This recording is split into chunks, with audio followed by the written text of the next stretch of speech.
Hey guys, welcome back to another episode of Skoldiers and Spice. I'm Sally. This is the Vikings First and Skol Network.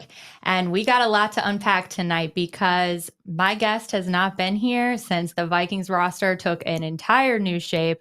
That's right, my bestie, Dustin Baker, is back for his regular monthly appearance. But like I said, we haven't chatted in a while and it looks completely different. Free agency has shaken things up, and we're going to get Dustin's analysis on the team's newest additions and what this means for the draft going forward. And that's right. Speaking of the NFL draft, it is only a month away. Can you believe that? I think it's crazy. But anyways, and of course, this would not be a Minnesota Vikings 2025 offseason episode without a hefty QB2 conversation. So let's get into it.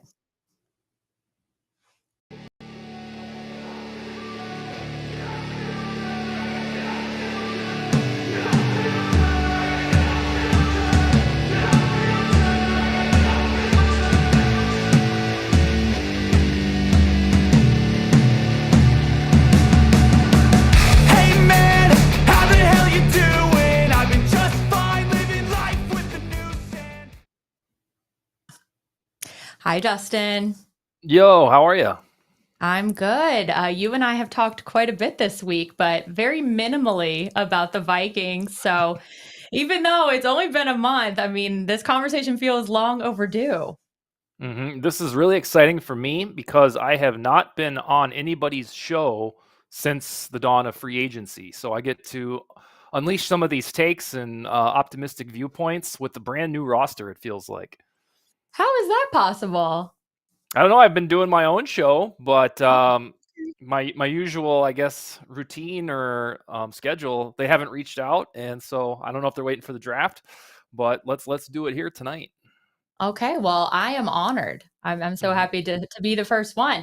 Okay, so like you said, we've had a ton going on. Which free agency move was your favorite? Well, yeah, let's start off with the bang. That could be the climax of Yeah. the Well, I mean, episode. let's go in hot. There were so many. I feel stupid for not saying a defensive tackle because I have asked for a single pass rushing defensive tackle, a 3-tech, for 10 years since Kevin Williams left. But I am going to say Ryan Kelly as the center is my favorite addition for a couple reasons. When I formulated on this board and all of my writings, all of my free agent targets that I thought they would go after. I didn't have Ryan Kelly because he's 32. I don't care. But I didn't think Kwesi Adofo-Mensah would go spend on an old center. But this guy Mhm. is a 4-time Pro Bowler. And my favorite thing above all else about free agency is we don't have to be just complacent anymore at center. Garrett Bradbury was a fantastic run blocker. But every Sunday when we would play the Packers or the Giants with Dexter Lawrence, we would just accept that Garrett Bradbury was going to be bowled over by a mean, big defensive tackle. And that's just the way Right. life was. And we were like, hey, that's okay. That's what happens. And we don't Mhm. have to do that anymore. Ryan Kelly is not that type of commodity. And so I loved that move. I started to convince myself that they'll just keep Bradbury and they'll probably get a new guard. Maybe they get lucky and get Will Fries. But I didn't think that they would replace two members of the offensive line. So for the way that it stunned me that they were able to get Ryan Kelly and the fact that even though Garrett Bradbury is a great dude, I'm glad that we don't have to be the team anymore that's going to go 11-6, 12-5 with a center that's going to be abused. So I nominate Ryan Kelly as my favorite addition of the offseason, although I will hear arguments about every single one of these sweet signings. Wow, I thought maybe you were going to go defense. So that's Mm-hmm. surprising to me. To echo you, I think I'm going to go Will Fries because I think, and we can echo this back to our Bryant McKinney days for years and years. We have been, look who wants to come and say hi. Right as we get going. It's already Dolly time, y'all. We have been just complaining about this offensive line, complaining, and it seems like they never really do anything it's substantial. And so to bring in Will Fries and because we saw how much of an impact that offensive line had in those last two games. Yes, Sam Darnold did not have a great game, but they certainly didn't do him any favors. So Mm-hmm. I was really happy that they actually made those moves. And with JJ McCarthy hopefully starting out the season, and these guys can stay with him for the next several years and build that chemistry and protect him, because that's our biggest complaint. These teams bring in new young quarterbacks and then they don't invest in what's around them. Looks like maybe the Chicago Bears finally figured that out and invested in an offensive line, but I was very happy that Kwesi actually went out and did that. And he used the largest contract that he's personally ever used on an external free agent to get Will Fries. Will Fries fit the prototype. He's 26 years old. The best side of his career is up ahead of him.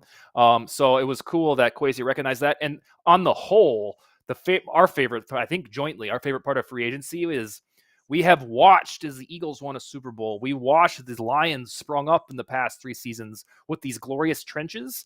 And we used to sit back on like January 19th, January 26th and be like, well, if we would have got here, we would have lost anyway because we don't have trenches like this. We don't have to feel that way. We do not have to feel that way anymore. Right. Okay. Well, before we get into who your biggest surprise was, let's say what's up to the chat because it is popping off. We got about 50 people in here right now. Tyler Fornes, we've got the boss man in the chat. Hello. He said he's watching some film. What Nick up, Tyler? is here. Nick is here. Daniel Fogg, good to see you. JB, he says, sign Tannehill and let's move on. We will get into it, my friend. We will get into it. Chris Thompson is here. Good to see ya. I think I saw him make a comment about Dolly down here that was cute. Did he call her Dolly Footbally? I think that was super, super cute. Bob Swede, who wants the Mayo Man? Is he available? Is he available now? Yeah, is he via trade? If the Titans draft Cam Ward, which they're probably going to do, Levis will probably be gettable via trade. Oh gosh, I mean, I love mayonnaise, but not that much. That's where I draw the line, you guys. Norsevius is here. Hello, I saw Skol Mafia. Anthony, just okay. Just okay. I'm not familiar with your game. I think this is my first time getting to see you. When they cut Bradbury, they just opened the front door and turned on a fan, and he just blew out into the parking lot. Okay. Delton, what's up? All right, you guys. Good to see everybody. Thank you guys for tuning in this Tuesday. And we will get to you guys some more in a little bit. I know the QB2 conversation, it's never boring. So we will have a lot of opinions there. All right, I've got to know. There was a lot more moves than I think any of us anticipated. They were pretty active there on day 2. Everybody was complaining day 1 was so quiet, and they made up for lost time. Which pickup was were you most surprised about? All right, so this one differs slightly from Ryan Kelly. I'll go back to the Ryan Kelly age thing is what surprised me. However, the most surprising moment of Monday and Tuesday, legal tampering, was right after, on Tuesday morning, right after they signed Jonathan Allen, which we could feel brooding because his agent's from Minneapolis, and Jonathan Allen was in the trade rumor for the Vikings last year, trade rumor mill. It felt like 2 minutes after that became quasi-official, Tom Pelissero tweeted, "They're not done. They're also signing Javon Hargrave." And so the years-long thirst that we've had for a defensive tackle that's not some guy that nobody's heard of, like Shamar Stephen or Jonathan Bullard, who's a decent run defender, Armin Watts, all of these guys that are anonymous in NFL terms, we were hoping they would get one. And so when Jonathan Allen was signed, we were like, yeah, baby, those bitches understand what we've been talking about. And then like 3 minutes later, they got another one just to get richer. And this is the type of shit that's what the type of shit the Eagles do and did, although they draft them, is they get deep in the trenches. And so when you fill off all of these, check off all these roster needs 30 days from now with pick number 24, we can say, you know what? We're going to get a wide receiver if we feel like it. We might even get an offensive tackle because we're planning for like they can do whatever they want. So the I don't know, the fruition of somebody finally getting it, that you can build the trenches on defense and offense, and then getting a second 3-tech defensive tackle. I don't even know how these guys are going to get playing time, but I don't care because now we don't have to worry if Harrison Phillips has something wrong with him, twists his ankle. All right, good. That means that Javon Hargrave is going to get more playing time. I love the building the trenches, just getting so affluent there, and getting 2 defensive tackles after off seasons upon off seasons, just praying for one. Yes, it gives them so much more flexibility for what they can do in the draft now, especially with the limited capital that they're working with. It's honestly crazy that they were able to make all these moves and then they still have so much money left over that Hmm. they've cleared so much cap space, which I'm going to ask you in a little bit what you think they could potentially be doing that for, since we still haven't seen maybe it come to fruition. I hope it's not for one certain thing, but it looked like it died down for a little bit what that could have been, but now it might be picking back up. But I gotta acknowledge these mayonnaise comments because they had me almost laughing out loud. Disgusting Act said that dude puts mayonnaise on his Tylenol, which I love. And then Anthony said, "I love mayonnaise too, Sal, but not by the spoonful." Yeah, that would be too much for me with the Will Levis. I personally, I think the one that necessarily wasn't surprising, but I guess surprising for how little they had to give up was when they got Mason from the 49ers, that they basically only had to really swap the 6th round picks and then give up a 2026 for how much productivity he was able to have. I mean, obviously, there was a limited sample size, but the upside Hmm. with him can be so big. I was really surprised that they were able to get that for such a small sacrifice. Yeah, the running back room now is pretty well set, although I selfishly hope it's not. I hope that they get one from the draft because this class is like 30, 35 guys deep. But yeah, Mhm. I also don't think we'll rely on Aaron Jones being a total 31-year-old bell cow running back. He turns 31 in December. And if you played fantasy football last year, you know that Jordan Mason carried you for a month, 2 months when Christian McCaffrey went down. So um, I really hoped that they would draft a running back. So when I saw Jordan Mason, I was like, all right, I guess. Obviously, have warmed up to it. I still hope they use one of those 5th rounders on a running back, or if they start like a trading spree and end up with a 3rd or a 4th, I wouldn't mind adding Devin Neal or something like that. Do you think that Okuda could potentially make an impact, or do you think the injuries are just gonna hold him back? He's had so many injuries after being a 1st round pick by the Lions back in 2020, which is just so unfortunate. I was surprised. I guess there's no downside in picking him up, but Hmm. kind of a Um, kind of a move they've been making at cornerback the last couple of years, just picking up guys on short-term deals and hoping that they'll work out. So I'm 41 years old. I would say 34, 35-year-old Dustin would have given you a speech about how Okuda can possibly cook with Brian Flores.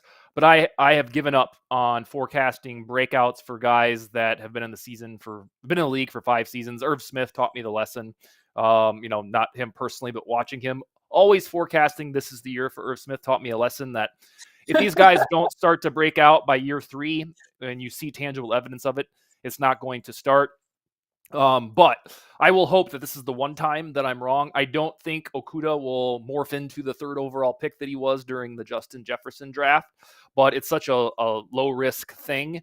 And if Brian Flores endorsed it, which I'm pretty sure he had to, I don't Yeah. have any major beef with it. I'm glad that wasn't a standalone solution, because then I'd be like, yeah, that ain't gonna work. But no, I am done. I've learned my lesson. I've been burned one too many times by seeing some guy who used to be good or had high round draft stock, and then he's going to finally with the Vikings, a team really known for good luck.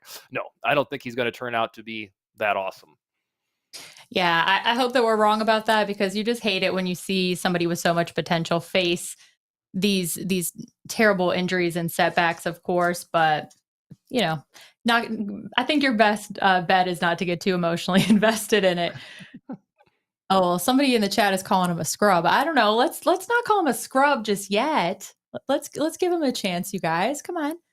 I did see someone mention snorting mayonnaise, and that is definitely a little too far. Bob, snorting mayo will make you blow your nose. Okay. All right. Were there any departures that surprised you or you were bummed out about? Bummed out about? No, not a single one. The one that Ooh. surprised the one that surprised me was Daniel Jones. I predicted, I think, on this show and certainly in some writings that I thought they forged this relationship back in late Mhm. November, early December to get that guy in the practice squad. He chose the Vikings. I thought he was the plan for when Sam Darnold inevitably signed with another team, in this case the Seahawks, that Daniel Jones would slide in for 12 million bucks and do exactly what Darnold did last year, but with no McCarthy injury. But little did we know, I guess he has a chance to start with the Colts. He and Anthony Richardson will have an honest-to-goodness summer camp and preseason battle. So I don't really care that Daniel Jones left. He's going to live in kind of awkward lore in Vikings history because he never played a single game, but he was our quarterback, for a couple months. Right. I was surprised that he didn't come back to go to Kevin O'Connell University. He chose whoever the hell runs their version of that with the Colts.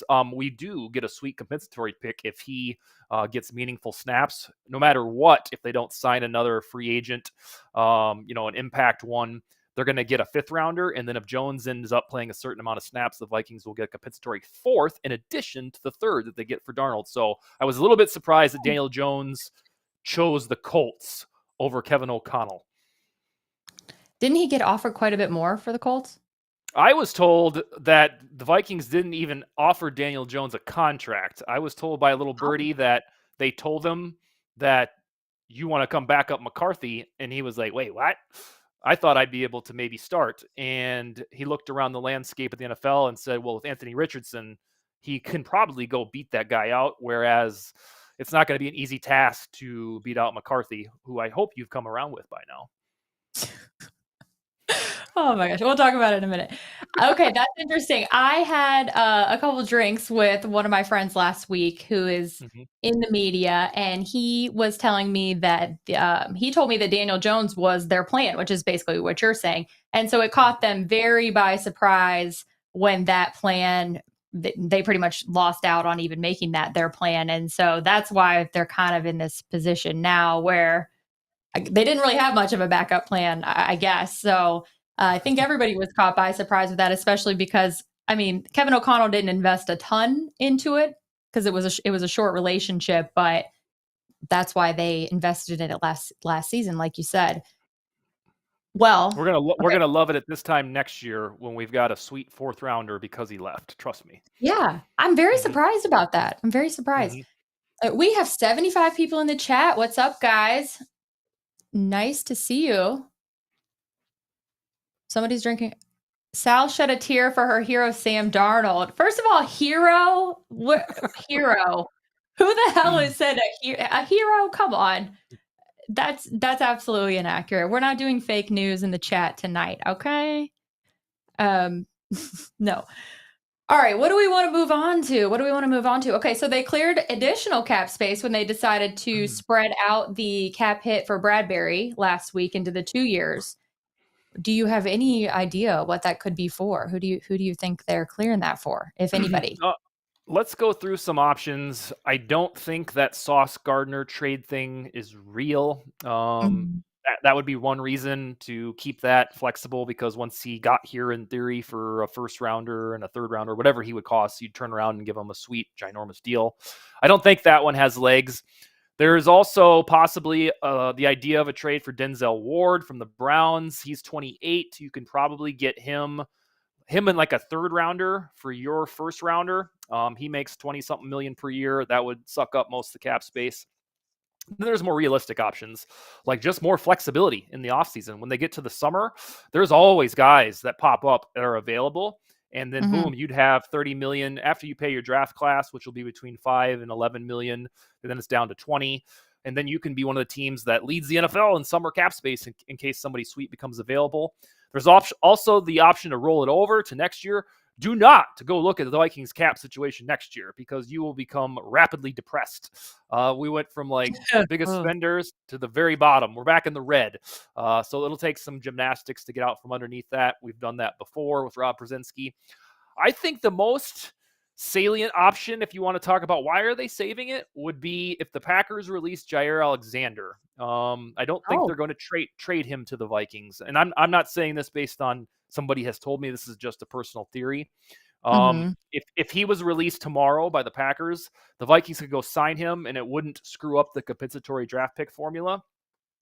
And so I think that could be a realistic option if the Packers ever get down to brass tacks and finally release him.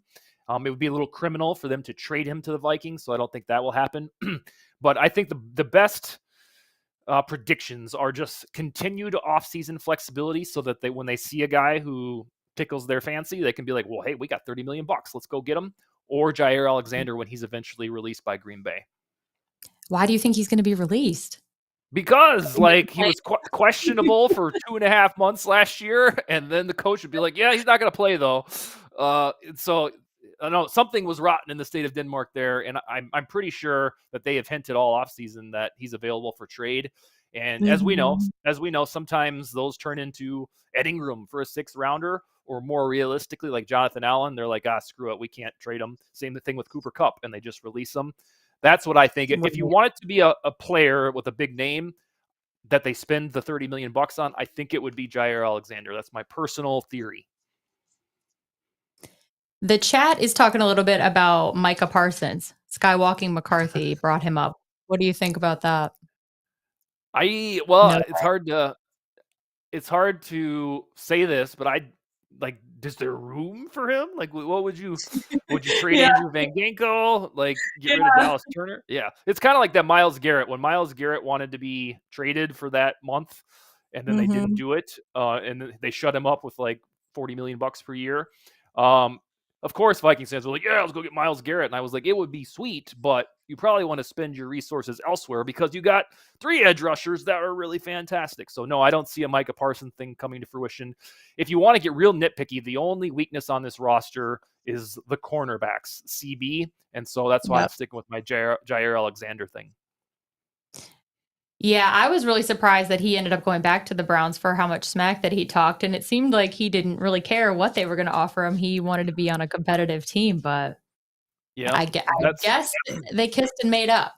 I've learned anytime you see high-profile trade rumors, you give it at least a week. Deebo Samuel did this 2 or 3 years ago, like where he was tweeting all kinds of shit or Instagram, like, yeah, I'm not playing here anymore. And then, by the summer, it's like, oh, yeah, I never wanted to leave here. So I never believe trade requests until they get flushed out after a couple of weeks. Where did he end up going, Deebo? It's escaping me right now. Yeah, he went to the Commanders. Commanders just went out and got a bunch of older veterans this offseason. Good for them.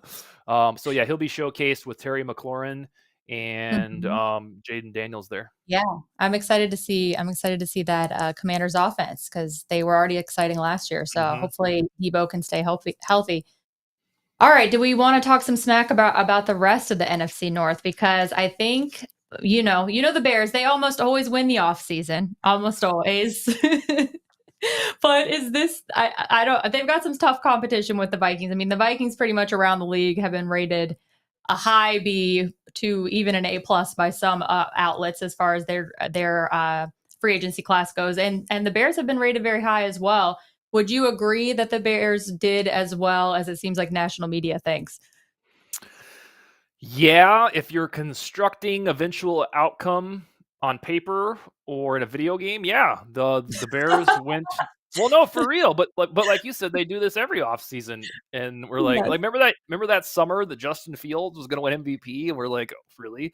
I mean, we do this every offseason, like bless their heart. So I think that they talked so much crap to us about Ryan Poles choosing the Bears over the Vikings, and they just like hammered that for like a year and shoved that down our throats, and then. Okay. Yeah, and then they always show up to the regular season, and it's backtracking. So this year is a little different because they built the offensive line. So as long as Ben Johnson can teach Caleb Williams, it's okay to throw an interception. You don't have to take sacks like this. I think they will be just fine. But this is kind of like an old adage as a Vikings fan. With the Bears, it's believe it when you see it. You can have all of these grand plans and this sweet ass roster, but I mean, ever since I've started writing about the Vikings 5 years ago, this is what happens with the Bears offseason. Like, you have them telling you how big and mighty they are, and then you're like, oh, shit, you finished 3-14, huh? Yeah, so we shall see. Right. Packers didn't do much, but then again, they never really do, and they always find a way to stay afloat. And then the Lions didn't add any, like, offensive playmakers, but did they really need to? So I think we'll have a similar feeling getting close to September where we're like, geez, this division is, brutal. I know it's hard to imagine that they could all finish the same as they did last year with the best 3 records in the NFC towards the end, but I guess we've seen crazier things. So Alrighty, where do we want to go next? Well, before we get into the quarterback stuff, because that's what gets everybody fired up, let's check in with a couple former Vikings. We have our guy Stephon Diggs finally signed today with the Patriots. It took significantly longer than I thought it was going to take, all the way into week 3. 3-year deal, was it 69 million? I Up to felt 69, yeah. Yeah, I felt like if it took so long that I didn't think the money was going to get that high. What are your thoughts? Well, good for him. The Patriots certainly had the largest piggy bank this offseason to spend even more than the Vikings. And if you're a Patriots fan, you've been wondering, like, when are we going to get like they did defensive free agents really well, but they still have Ramondre Stevenson at running back. Their best wide receiver was Demario Davis.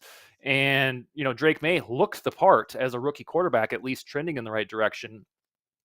But going into the draft, it felt like they absolutely had to find a wide receiver because you didn't have any. You got all of these bargain bin dudes that should be WR3s on certain places. So I like that Diggs will get to start to really end his career as the WR1 for a team. I think he can still handle that workload if he stays healthy. And then from the Patriots' perspective now, they can probably take an offensive tackle at pick number 4. Last year, I thought they should trade down because they had so many roster needs, and they might want to entertain that again because they still need a running back, an offensive. I mean, their offensive tackle situation is brutal. They have Verdarian Lowe, who was like a late round Vikings pick that's scheduled to start again. So they still have a lot of work to do on offense. Diggs helps that, and good for him for getting, 23 million per season. Right. Well, okay. I was concerned about how he might do with Drake May, but this makes a lot of sense if you're saying he can be a wide receiver 1 because he's going to get a lot He of has action. to be. Yeah, he Yeah. has to be. The guys on that roster, Kayshawn, I don't know how to say his last name, Butte from LSU, he hasn't turned out to much. Demario Douglas, let's see, KJ Osborne left there, but they had a lot. They have a lot of guys that if they were on the Vikings roster, they'd be like Jalen Naylor types that you're hoping on a good day are WR3s. Okay.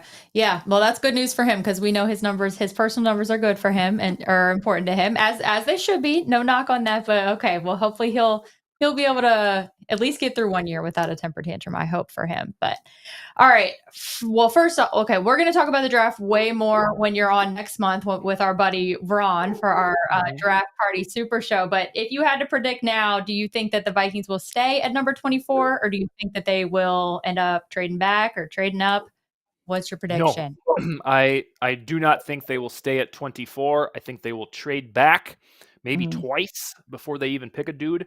Right now, I'll say they trade back and they end up snagging Siobhan Ravel Jr., a cornerback CB from East Carolina. That'd be my prediction right now. And along the way, they add 2 more picks, which can be used on whatever they really want. So Siobhan Ravel would be my pick with the draft 30 days away. If they stick and pick, getting even richer. Defensive tackle, that works for me. If Kenneth Grant is there, offensive line, Gray Zabel, North Dakota State, somewhat hometown connection. We think Blake Brandel can cook with all the rest of these guys now. But this is the beauty of it is they don't have any absolutely dreadful weaknesses like we're accustomed to, where you just know that one pick has to be that because that's the roster need. But ultimately, I think getting a young corner in the pipeline like Siobhan Ravel is my prediction right now. Okay. All right. Well, you still have time. You have time to change your mind. We'll let you change it up until the Tuesday before the draft. But I also think that they'll trade back just because it makes the most sense for them, especially because, like you said, they filled so many holes in this first 3 weeks of free agency. All right, you brought up JJ McCarthy. Let's talk about him. There's been all of this controversy for the last several weeks that I don't think people were expecting, at least at the start of the offseason. Is he going to be QB1? There's been all of these rumors, not only about his health, but is he ready? Do the Vikings believe in him? Do you put any legitimacy in these rumors, or was it all smoke and mirrors? What are your thoughts? No, I don't. I was never worried about McCarthy's ascension to QB1 this offseason. If maybe if Rick Spielman was still in charge, I would have been paranoid. But Kwesi Adofo-Mensah, you could see through his evidence of now 4 off seasons, you can see him methodically get the team to where he wanted it to be, and that involved offloading Cousins last year. And it just would have been malpractice to draft a quarterback 10th overall and then just slow roll his ass to death, go sign Aaron Rodgers, who I couldn't think of a worse dude to come in and be a locker room guy when you got this best culture in the NFL, according to the NFLPA report card. So the only thing, I guess, when Kwesi Adofo-Mensah at the Combine said that, we have optionality at quarterback, I thought maybe if Darnold took the bait for 1 year, $25 million, they would try to have it both ways just to be safe. I started to be like, would they really do that? Maybe they will. But when Darnold went to the Seahawks, it became elementary. And I guess the only thing that during the Rodgers 2 weeks that made me roll my eyes is like, that son of a bitch wants to play here. And would they be crazy enough to do it? I don't think so. But 10 to 15% of Vikings fans wanted it to happen because they thought it would be like Favre in 2009. But Rodgers hasn't been his self, the 2020 and 2021 version, since then. Like last year, he ranked 22nd per EPA CPOE. And I think when we were formulating these Rodgers Favre parallels, we're like, well, yeah, he's going to come back and he's going to be the guy from the Packers that shredded us. And he would have done that with the Jets. He didn't have just morons playing with him with the Jets. He had Garrett Wilson, Breece Hall, all of these, Devontae Adams, and they still he built his roster. and they sucked. So I was glad. I mean, they probably could have sold it to McCarthy, like, hey, we're bringing in like a top 8 quarterback of all time in Rodgers. Just stick around. And he would have been like, all right, good. But I'm glad they didn't. And now we have 4 years to get to the promised land before McCarthy will be eligible for $70 million per year if he's that good. So let's hope that they can finally do this thing in the next 4 years. Well, it's not done, right? Like, it's not completely out of the woods. He still hasn't signed. So I don't think it's going to completely die. To me, it is. Oh, to you it is. Yeah. I was wondering, I figured that was your opinion, but I hadn't checked in with you. So I figured a lot of people, I was wondering, I was reading Vikings territory. So I did see your 10%, 10%.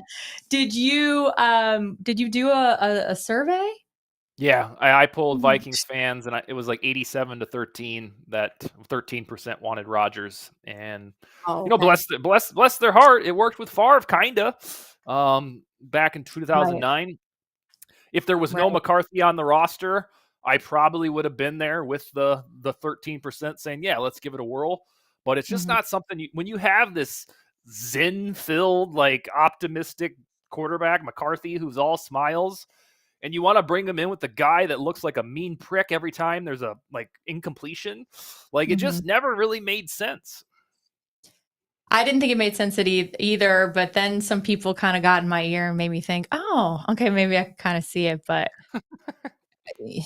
not that I wanted it to happen, but I was like, well, maybe these things kind of make sense, but I don't think we have to talk about it anymore because I don't think it's going to happen. I never really did think it was going to happen, but I was trying to soften the blow. Yeah. Because so many people were talking about it. But all right, you guys, we're going to get into some QB2 talk. So I want you guys to start dropping in the chat of who's left, who you want. Dustin, do you think that other fan bases argue or fret or stress out and lose sleep at night as much as Vikings fans do about QB2s? Not a chance. Absolutely not. Nope. I wrote an article about this like a week and a half ago. I know why we do it, because we are the team that takes the QB2, empowers that guy, and then he's awesome for 3 months. But we don't have to think that way anymore. You should spend all of your quarterback mental energy pouring that into JJ McCarthy, because he is the guy. And if he flops, then we'll start all over again. But spending all of this time thinking about who the QB2 is going to be, it doesn't matter, because if McCarthy tears the other meniscus, exact same shit's going to happen. O'Connell's going to take somebody and make them 10-7, 11-6. We're going to lose in the postseason. This is what we do my entire life. This is what the entire history of Vikings football is rolling with somebody else's quarterback and falling short before it matters the most. So if McCarthy gets hurt again, the season's cooked. We'll convince ourselves that we can be like Nick Foles and the Eagles in 2017, but that shit's not going to happen. It would have happened by now if the Vikings could have got a QB2, taken them to the promised land. So ultimately on QB2, even though I'm up for the discussion here, Mm-hmm. I trust Kevin O'Connell. Like, we can spend the energy thinking about, oh, hey, well, it could have been Jameis Winston. It could have been Russell Wilson. No, they're both Giants now. It really doesn't matter to me because Kevin O'Connell is going to nominate the guy that he can win at least 9-10 games with. He knows better than me. So trying to figure out if it's going to be Drew Lock or trade for Will Levis, like, that's Right. fun maybe to get out in the open. But we have like the quarterback guy on our team as the head coach. It's not like they forgot about this. I trust them to figure it out. I thought even 2 weeks ago when people were fretting about this and there were way more options still available, there's not a big enough difference between these guys that we really need to be worried about it. There's so many out there of the same caliber. Now the list is getting kind of short. I'm not necessarily worried, but I am like, okay, what are we waiting for to make a decision here? But there was an interesting photo today. We were talking about former Vikings a little bit ago with Stephon Diggs. Dave's going to put the picture up because I saw the picture earlier and it just brought a smile to my face. We've got the NFL Players Association golf tournament today. Mm-hmm. We've got Harrison Smith here. We're going to skip that one first. We got Adam Thielen, our guy, JJ McCarthy, and then Case Keenum. Who, checks notes, drum roll please, worked with Kevin O'Connell in 2019 with the Washington Commanders. Exactly. Is this a reunion you would like to see? Yeah, I wrote as a group article for Vikings Territory. I asked all of our writers, every single one of them, to predict who will be the Vikings QB2, and about 60% of them said Joe Flacco. So I wanted to go against the grain, and I picked Case Keenum because we already know what he can do when given the opportunity. If you want a cool reunion story, this would be one because he's probably not going to play, but he's a wholesome dude. And like I just said 2 minutes ago, he and Kevin O'Connell, they worked together in 2019, a single season. I think Keenum ended up starting 8 games. The Vikings even beat them at US Bank Stadium one of those games. But Case Keenum, unlike Rodgers, Case Keenum doesn't like have 10 conspiracy theories per hour about everything. Case Keenum is a good dude, and I think the longer that we hold out and wait, Case Keenum at age 37 be exactly what we needed. We don't need somebody to threaten McCarthy's job this summer, and we've already seen the proof in the pudding 8 years ago. So yeah, that would be a bold take for the rest of the offseason as Keenum comes back as the Vikings QB2. You know what I just thought about? You brought up the Rodgers and the no conspiracy theories, but if we did bring back Case Keenum, we would finally have a QB with a State Farm commercial, an active sponsorship. So what do we need Rodgers for anyway? We got the State Farm commercial finally. Yeah, I was Case Keenum. It would be so fun. I was a Keenum gal. I would have rather them keep Keenum than go with Cousins because I didn't feel like everybody knows my take on it. I didn't feel like he was the missing piece. I didn't think Case Keenum was the answer necessarily, but I didn't think that Kirk was a big enough upgrade to commit that much to him. So I would love to see him come back. The only downside I can really see, I was thinking about this earlier, when I'm sitting at US Bank Stadium, I can imagine the conversations around me from just the people that attend and how much they would be romanticizing Case Keenum and they want him in the game. Lovely. Yeah, I didn't even think about that shit, but yeah. There's the people who, and I think anybody knows if you go to, I think this probably happens at all NFL stadiums, and I know it does when I go to road games and stuff. You just overhear the dumbest shit that you're like, do you even watch the games or you just come here and you're just wasted all the time? Like, what is it? And I can just see the people being like, oh, we got to put Case Keenum in. If Keenum was playing, we would be winning. Because most of the time people aren't familiar with the backup quarterback. And in this case, everybody knows Case Keenum. So I could see a lot of people wishing that would be a QB1 in certain situations. That's something I haven't even got to yet, but I'm sure I'll get there this summer. It is thinking about the panic button when McCarthy has bad moments because he's going to have them. It's going to be having to remind. It's kind of like Dallas Turner last year when people are, why isn't he playing? It's like, well, you have 2 Pro Bowlers like Jonathan Grenard, Van Ginkel. You want to cut them? No. It reminded me of that. There's going to be McCarthy moments where he flat out 1 touchdown, 3 picks. The Vikings lose 31-20. That's how the shit works when you've got a young quarterback. And then you'll have those guys that are like, well, at least we should put in Keenum, see what he's got. Yeah. No, we don't need to do that. Well, you know me, I'm always thinking about the fan experience. Okay, Anthony told me, Anthony just said in the chat that it's a Progressive commercial. Is it really? That's how little I pay attention, I guess. I just assumed it was State Farm because it was a quarterback commercial. So is Josh Dobbs also a Progressive commercial then? Because that's another backup quarterback commercial. Well, if they were both Progressive, I guess whatever. I guess that at least we have an insurance commercial, okay? But I could have sworn it was also State Farm. Josh Dobbs, apparently that's been a rumor that's been tossed around that that's who they were also going to maybe get as QB2. But Josh Dobbs, again, just like last year, flying off the board the very first day of free agency again. So yeah, he's a Patriot. Yeah. You know, the Patriots have like 9 former Vikings. If you're looking for a satellite team. Yep. Mm-hmm. Who else? Oh boy, the Vidarian Lowe. Garrett Bradbury. Let's see. I forgot about Bradbury. Yeah, they're. I have to go pull it up. Keep talking. I'll go pull up the list. Yeah, mm-hmm. I didn't realize. Okay, everybody's correcting me. It is Progressive. All right. Well, my bad. I'm glad you guys told me, and I wasn't out spewing that any longer. It was the insurance angle. I think you're good. Right. All right. Well, let's see. Let's see who else is out there. So I have seen a lot of people going for Flacco. Well, would you rather have Flacco or Ryan Tannehill?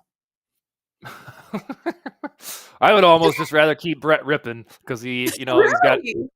Well, yeah, like the more that each day passes, I'm kind of convinced that undercover they like Brett Rippon, and there's nothing to worry about there. Brett Rippon start 4 or 5 games in the NFL. Flacco or Tannehill? Oh man, probably Tannehill. Oh man, yeah, I guess Tannehill.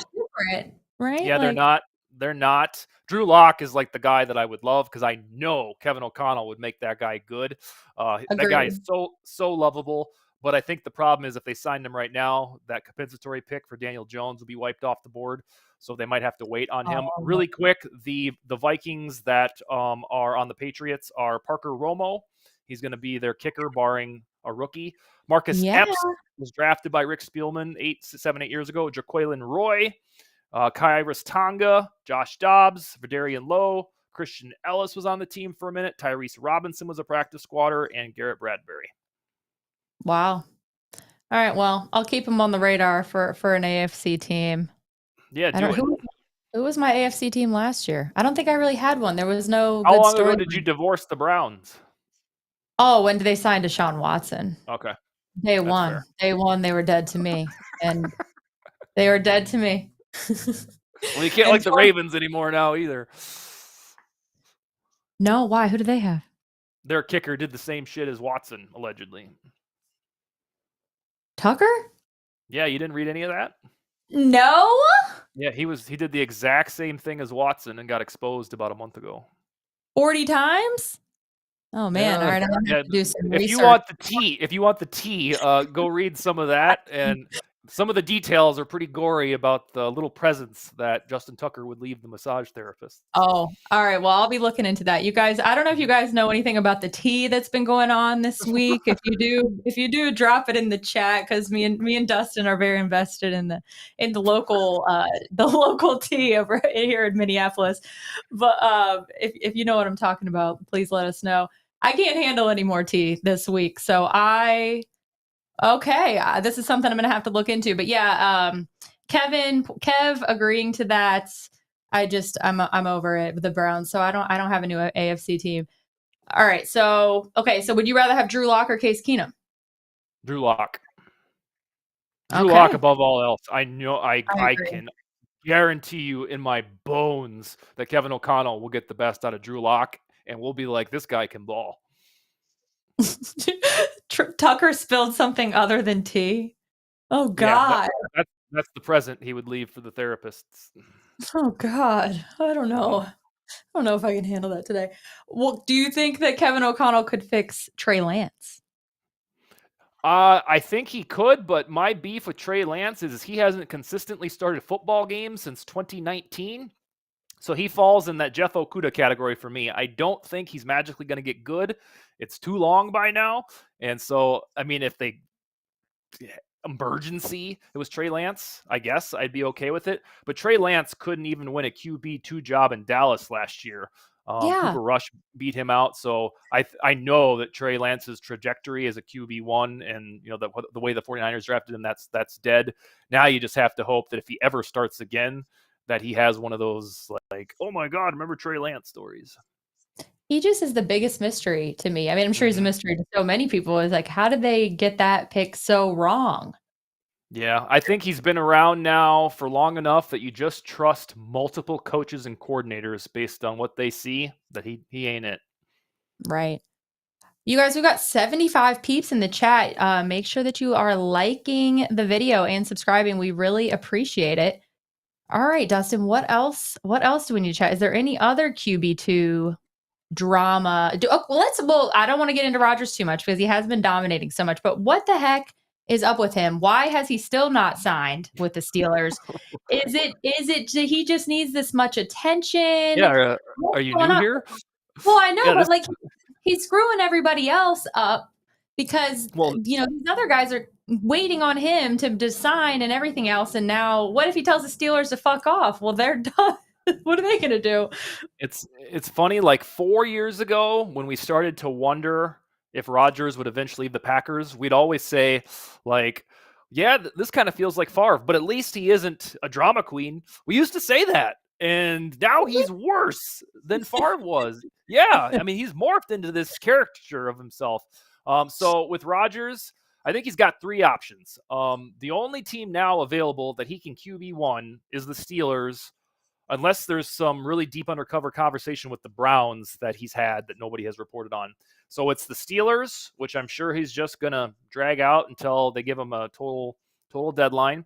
It is waiting throughout the spring, summer, and maybe early fall to figure out which quarterback's going to get hurt, and then he can ride in on a white horse like I'm sure he would absolutely crave and love, or his ass can retire because he waited too long to pick a team. So ultimately, I think it's going to be the Steelers, but this is peak vintage Aaron Rodgers to create the suspense when nobody else really cares. We're just like, I don't know why he does this, but he's doing it.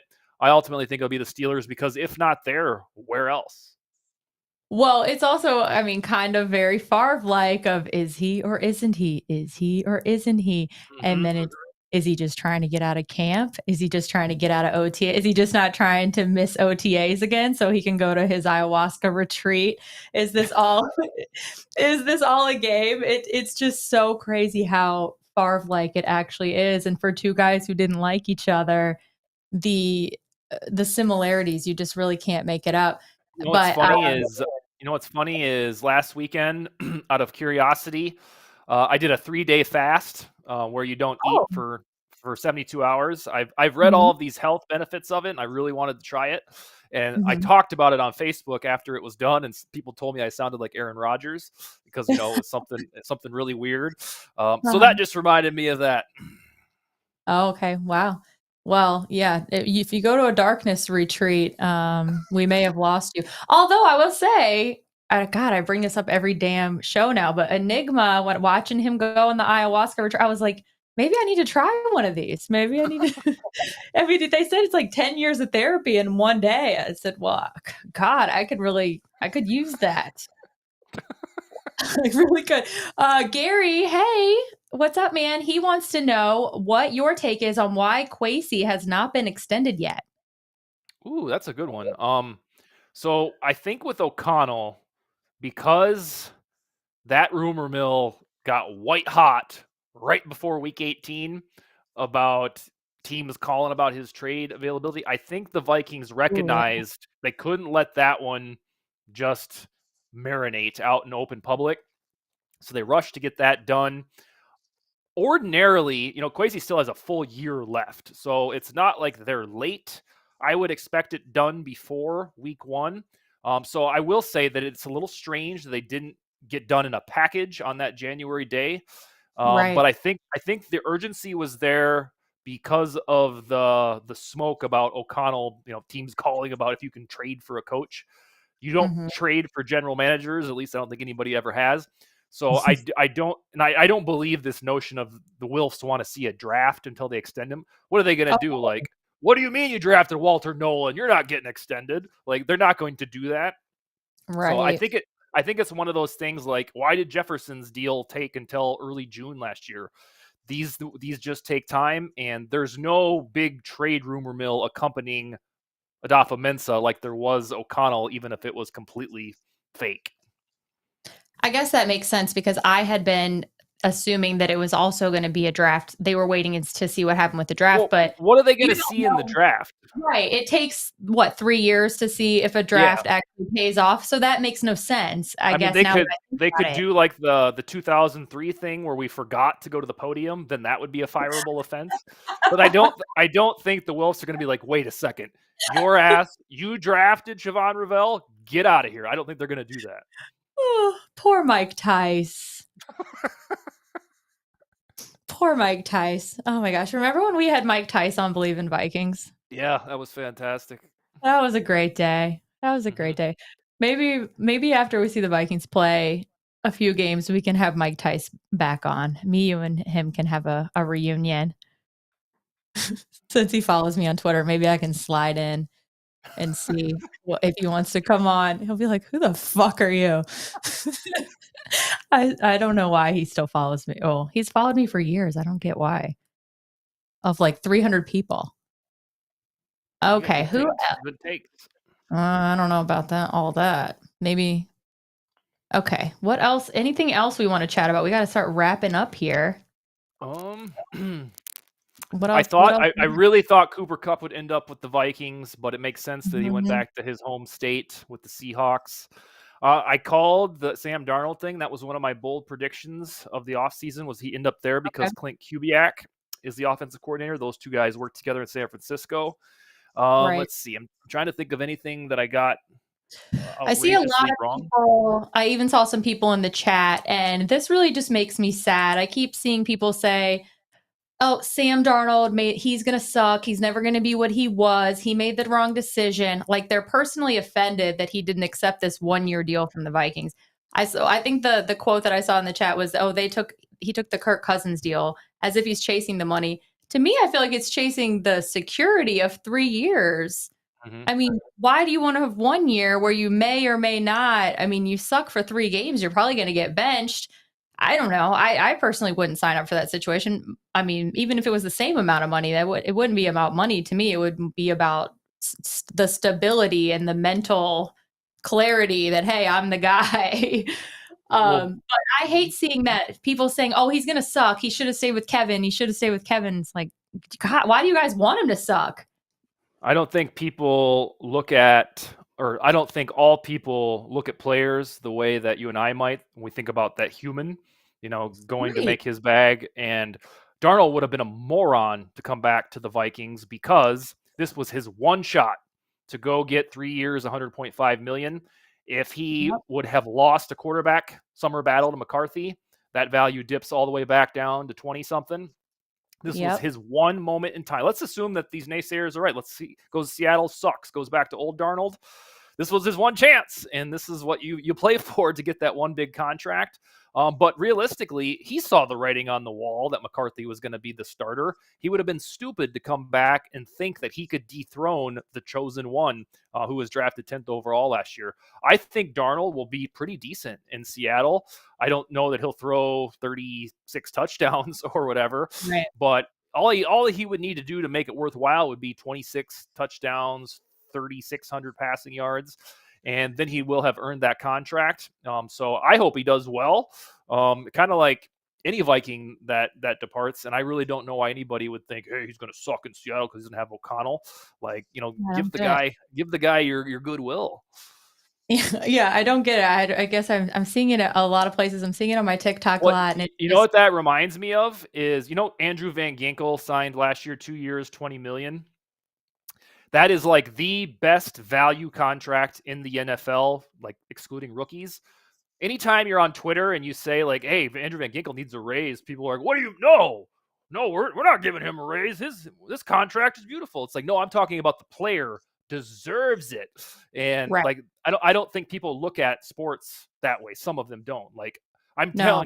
telling you, Andrew Van Ginkel like deserves about $20 million per season. Yeah, I know that frustrates me a lot when people talk about it like that. But Kirk Cousins, I feel a completely different situation. He had already made all of his money, and it's not that. I mean, I know that 10 million is a ton of money to us, right? But I feel like with Sam Darnold, I mean, whatever. Everyone knows my take on it. I've talked about it a million times. As Bulldog said in the chat, he's my hero for Christ's sake. So I mean, and he brought up the candle, and the candle is still right here, I guess. So yeah, I mean, I'm happy for him as well. I mean, I don't think he's going to be as successful there because they aren't going to the offensive line. And I'm glad that Cooper went there for his sake because they had gotten rid of the rest of the wide receivers. So I was a little concerned for him, but of the places that he could have went, I think that was the best place for him because the other options weren't any better. And at least that's a franchise that is devoted to having success. They need to bounce back because they've lost their home field advantage, which is what they're the most proud of, the 12s. So I think that they will be committed to finding him success. So on a parting note, I'll remind the group that even though in 2021 the Vikings season didn't end up very well, I think it was 7-9. That year was the best Kirk Cousins I have seen, like in Washington and the Vikings, and Clint Kubiak was the offensive coordinator. And so there's a chance that Sam Darnold can carry over what he did with the Vikings into Seattle. Maybe not quite with all the bells and whistles because there was a lot of throws that Justin Jefferson, Jordan Addison bailed him out on. But I will mention to the group that Clint Kubiak, to me, squeezed the absolute best out of Cousins in 2021. Yeah, I agree. There were a lot of throws that Sam had that really they probably should have. Like now you said, we can talk about him. Well, I think we said it a bunch of when I did your show and other times that like, oh, that really should have been a pick. There were a lot of picks that were dropped and there were a lot of passes that he got bailed out. But okay, guys. Well, thank you so much for tuning in. You are going to be here, like I said, the Tuesday before the draft, and we are going to chat about. Is that Stone? Is that my buddy? It is. Hey, Stone. Nice to see you. But you guys, thank you so much for hanging out in the chat. It was good to see you. Like I said, make sure you like and subscribe. And Tyler, make sure you check out the Real Forno show tomorrow night. He is going to have a lot more draft conversation for you. And yeah, I will be back here with you guys next Tuesday. Skol. Skol, baby. Like, subscribe, and ring the bell. And rate us on your favorite aggregator. And a big shout out goes to Sal and her guests on this Vikings First and SKOL production, partnered with the Fans First Sports Network. Thanks, everyone, and SKOL.